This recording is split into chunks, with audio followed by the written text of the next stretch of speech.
Hi everyone, आज मी तुमच्याशी माझं morning skin care routine share करणार आहे। सगळ्यात आधी तर आपला फेस क्लीन असणं महत्त्वाचं आहे, कारण त्यावरच पुढचं स्किन केअर डिपेंड आहे। सगळ्यात आधी तर मी एम कॅफीनचं हे मॉइश्चरायझर लावते। एकदम लाईट, अजिबात स्टिकी नाही आणि चेहऱ्यावर खूप छान बसतं। पूर्ण चेहऱ्यावर मसाज करून लावते। आता ऊन असो वा नसो, सनस्क्रीन लावणं मस्ट आहे। मी इथे लॅक्मीचा SPF 50 सनस्क्रीन वापरते आहे। सनस्क्रीन लावल्यानंतर स्पेशली मॉर्निंग रूटीनमध्ये अशा वेगळ्या क्रीमची फारशी अशी गरज पडत नाही। त्यानंतर जरी मी मेकअप लावत नसले तरी आयब्रो पॅलेट मी न चुकता वापरते, कारण आयब्रो सेट केल्यावर ना चेहरा लगेच फ्रेश आणि डिफाईन दिसतो। आता बघा, एक आयब्रो सेट केल्यानंतर आणि दुसरी न केलेली किती फरक दिसतोय ना। आता दोन्ही आयब्रोज सेट केल्यावर चेहरा बघा किती उठून दिसतोय।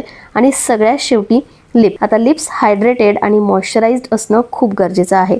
त्यासाठी मी निवियाचं लिप बाम लावते आणि एवढंच आहे असं माझं सिंपल पण effective morning skin care routine.